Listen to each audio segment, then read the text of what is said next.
Welcome back to AI Paper Podcasts. Today we're diving into something that, well, if you're working with Retrieval-Augmented Generation, or RAG, you know the pain, latency.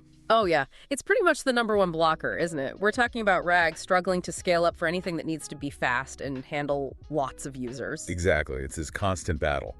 You want all that rich knowledge from long context inputs, but the system just grinds to a halt. Efficiency tanks. Which is why this paper we're looking at today is so interesting. It's Refrag, Rethinking RAG-Based Decoding by Lin and colleagues. And the headline number here is, frankly, pretty staggering. They're reporting a 30.85x speedup in time to first token, TTFT. Yeah, 30 times faster. And that's 3.75 times quicker than the previous best method, called CEPE. We're talking milliseconds instead of seconds for that first response. Critically, too, they managed this while actually extending the usable context size, like 16 times bigger, and, crucially, without hurting accuracy. No loss in perplexity. Right, so it's not just faster, it's handling more information effectively. This could genuinely change how viable RAG is for real-time applications.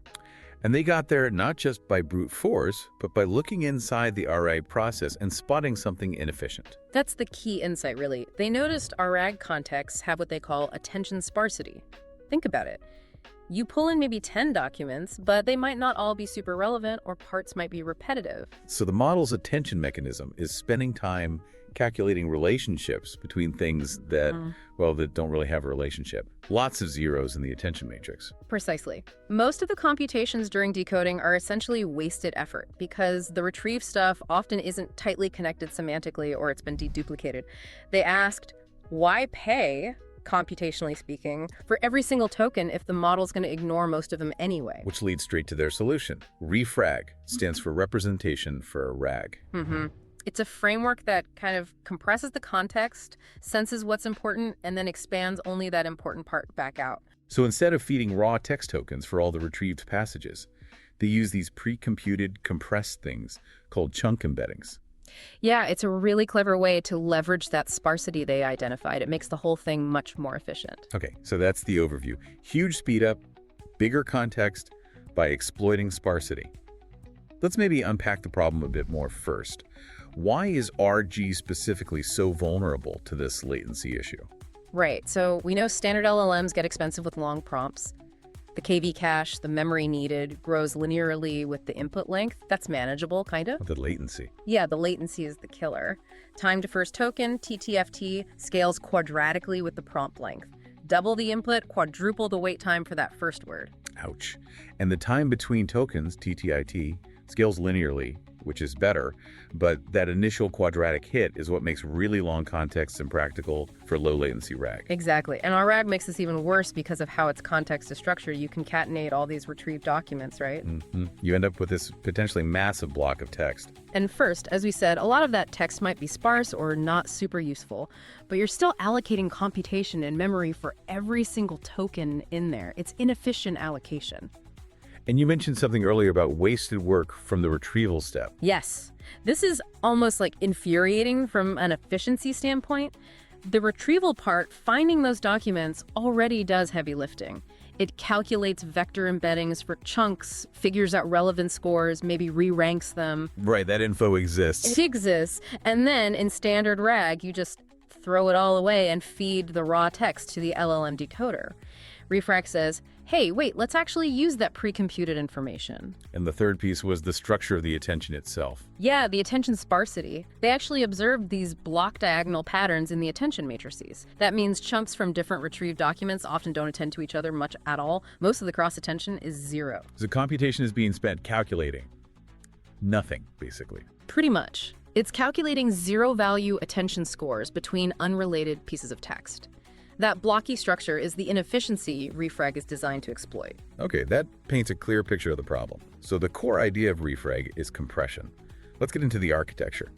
How do they actually do this compression without just losing information? Good question. It's not just naive compression. They use a two-model setup. You still have your main decoder-only LLM, like Llama, doing the generation. And heavy lifter. Right, but they add a second, much smaller, lightweight encoder model like Roberta, specifically for the compression task. Okay, so two models working together. How does that compression step actually work then? Take me through it. So you take the retrieved text context, you chop it up into fixed-size chunks, let's say chunks of Tali tokens, maybe kfront and $16. Got it. 16 token pieces. Each of those 16 token chunks goes into the lightweight encoder, the Roberta model. Its job is to summarize or compress that entire chunk down into a single dense vector, a chunk embedding. One vector represents 16 tokens. Exactly. And then there's one small extra step. They pass that chunk embedding through a projection layer, just a linear transformation really, to make sure its dimensions perfectly match the token embedding size that the main Llama decoder expects. So it speaks the same language as the decoder's normal input embedding. Precisely. So effectively, you've replaced 16 tokens with just one projected chunk embedding in the sequence you feed to the big decoder. Which immediately shortens the input sequence length by a factor of Kähler, so 16 times in this example. And that's where the massive speedup comes from. Remember the quadratic scaling problem? Attention complexity scales with the square of the sequence length. Right. $2. So if your original sequence length was 60 tokens, the cost was roughly $2. But now the length the decoder sees is effectively orosque, the number of chunks. The cost scales quadratically with $1, which is much, much smaller than low in dollars. It's $2 instead of $2. Okay, that makes intuitive sense. You're reducing the n in n squared dramatically. But hang on, doesn't running that lightweight encoder add its own latency? Are we just shifting the cost? That's a fair point, but no, not really, for a couple of reasons. First, those chunk embeddings can often be cached. If the same piece of text gets retrieved again, you just reuse the embedding. Okay. Caching helps. And second, even if you have to compute it, the computation for the lightweight encoder is way less expensive than the quadratic cost you save in the main decoder. The trade-off is hugely favorable. Makes sense. One thing you highlighted in the intro was flexibility. They call it compress anywhere. Yeah.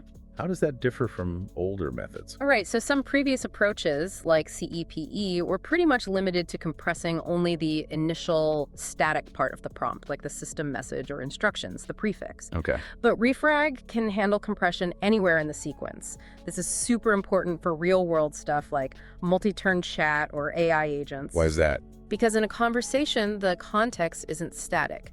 You have user turns, then assistant turns, maybe more retrieved info gets added in the middle.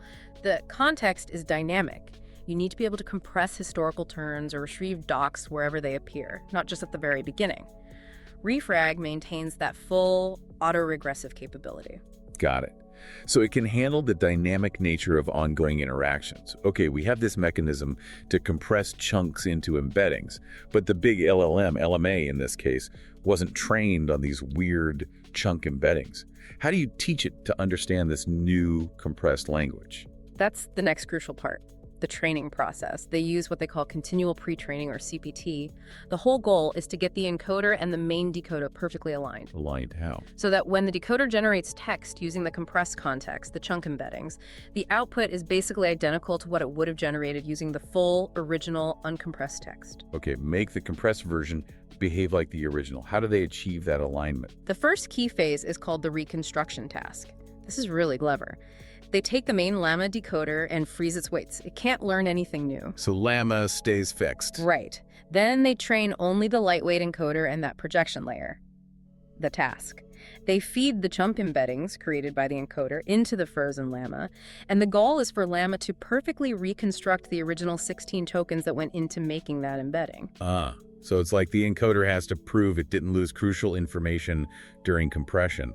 Can Llama get the original text back just from the summary vector? That's the objective. It forces the encoder and projection layer to learn how to create embeddings that retain all the necessary information for the decoder to understand. And they found something interesting about how to train this, didn't they? Curriculum learning. Yes, absolutely essential according to their ablation studies, especially as the chunk size gets bigger, like going from 8 to 16 or 32 tokens per chunk. Why is that needed? Compressing more tokens into one vector is just harder. There's more information to distill. They found if they just tried to train with CoABA's 16 centers right away, the model struggled to converge. So they had to start easier. Exactly. Start training with smaller chunks, say KL4 or KL8ers, get the alignment working, and then gradually increase $. It's like learning arithmetic before algebra. This incremental difficulty was key for the reconstruction to succeed. Okay, so that handles the basic compression and making sure the decoder understands it, but then they added another layer of intelligence, the Sensi expand part. What's that about? Right, so the basic compression treats all chunks equally. Every 16 token chunk gets turned into an embedding.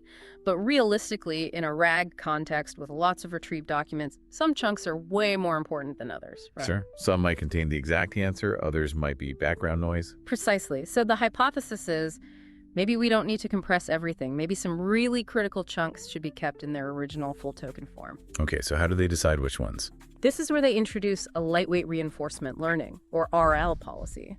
Think of it as a little decision maker. An RL agent deciding what to compress. Exactly. This RL policy looks at the sequence of chunk embeddings and decides, chunk by chunk, should I keep this one as a compressed embedding, the default compress action, or should I expand it back into its original 16 tokens? Interesting. How does the RL agent learn what's important? What's the reward signal? It's guided by perplexity, specifically the perplexity of predicting the next paragraph of text. Lower perplexity means the model is more confident and accurate in its prediction. So low perplexity is good. They use the negative of this perplexity as the reward. Ah, so the RL policy gets rewarded if expanding certain chunks helps the main LLM predict the next part of the text better. It learns to identify and preserve the most predictive information. You got it. It sequentially chooses which chunk indices to expand, preserving the ones that seem most crucial for the ongoing generation task, while leaving the rest compressed to save computation. It's dynamic, content-aware compression. That's really neat. It adds a layer of actual understanding to the compression. Okay, so we've got the architecture, the training, the smart RL policy. Let's talk results. Did all this fancy footwork actually pay off in terms of speed and quality? Oh, absolutely. The speed numbers are, as we said, pretty dramatic. With a chunk size of K 666 lols, and assuming the chunk embeddings are cached, which is often realistic, they hit that 16.53x speedup in time to first token compared to standard Llama. In the big number. Pushing LLMs to $32, they reach 30.85x faster TTFT. That's the headline figure. How did that stack up against CEPE, the previous state-of-the-art? Significantly better. Refrag was 3.75 times faster on TTFT than CEPE in their comparisons. And it's not just about the first token. Throughput matters, too. Right. How many queries can you handle per second? Refrag achieved up to 6.78x higher throughput than baseline Llama. And critically, unlike CEP, which actually slowed down the generation after the first token, TTIT, Refrag also speeds that up. They measured about 3x acceleration in TTIT for long contexts. So it's faster to start and faster to continue generating. That's a solid win. What about accuracy and context length? Did the compression hurt quality or limit how much context it could handle? That's the other impressive part. No, the compression actually allowed them to extend the effective context window way beyond the original Llama's 4K limit. They showed results effectively handling up to 16 times more context. How did they test that? They did comparisons like this. Take Refrag with a chunk size of 8, let's call it Refriday, which compresses context. Compare it to a baseline Llama model that's forced to use only the last 256 tokens of the context to achieve similarly low latency. So same speed budget, but Refrag gets compressed long context while Llama gets severely truncated context. Exactly. And the Refrag consistently performed better across different datasets, arcs of papers, books, code, etc. It showed that having access to more context, even compressed, is much better than just throwing most of it away via truncation. The perplexity remained low, indicating quality wasn't sacrificed. That makes sense. More information, even summarized, is better than no information. What about specific RAG application tests? They looked at that too, under fair conditions. One key setup was an equal latency constraint. Okay, so forcing both models to run at the same speed. Right. For instance, they compared Refrag 8 using 8 retrieved passages against a fine-tuned Llama, LLM, allowed only one passage to meet the same latency budget. So Refrag gets 8x the raw information, albeit compressed. And it paid off. Refrag generally matched or improved performance, averaging about a 1.22% gain in a scenario with a good retriever. More knowledge, same speed, better results. What if the retriever isn't great and brings back noisy or less relevant stuff? That's a common real-world problem. Refrag still held an edge there. Because it could effectively see a much larger context window, thanks to compression, it had a better chance of finding the useful nuggets even within a weaker set of retrieved documents compared to a baseline model forced to truncate heavily. Okay, solid performance on core RA tasks. They also tested downstream applications, right? Conversations and summarization. Multi-turn conversation is a great test case. As the chat goes on, the history grows. Standard Llama, with its 4K window, eventually has to start cutting off the beginning of the conversation. Which can be disastrous for coherence. Totally. You lose crucial context. But Refrag, with its much larger effective context window enabled by compression, could retain much more of the conversation history. So it performed better, especially in longer conversations. And summarization? Similar story. When constrained to the same low latency, meaning the same number of tokens processed by the decoder, Refrag consistently achieved better Rouge scores, which measures summary quality. Again, having access to more of the source document, even compressed, led to better summaries. Okay, so wrapping up, Refrag seems like a really well thought out framework.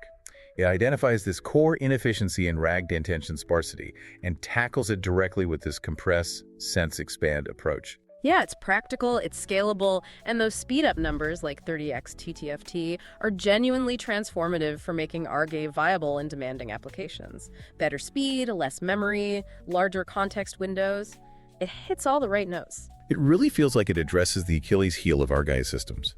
So here's a final thought to leave you, our listener, with. The success of that RL policy, the sense part, is really interesting. It shows that peak performance isn't just about compressing everything uniformly. It's about intelligently deciding what information needs to stay detailed and what can be summarized. Right, that dynamic, content-aware filtering is key. So the question is, could this core idea be generalized? We see sparsity and redundancy in other data types too, not just text retrieve for RGA. Think about analyzing long videos, lots of static frames, or processing complex sensor data streams, maybe long periods of baseline readings punctuated by important events. Yeah, could you apply a similar compress the baseline, expand the event strategy there? Exactly. Could this Refrag blueprint, this idea of learned selective compression based on information value, be adapted to optimize how we process other kinds of sparse, high-volume data beyond just RAG? That's a fascinating direction. Applying this kind of intelligent input filtering to vision or sensor fusion, lots of potential there. Definitely something to chew on. The paper again was Refrag, Rethinking RAG-Based Decoding. The code is also available on GitHub if you want to dig in. Thanks for joining us on AI Paper Podcasts.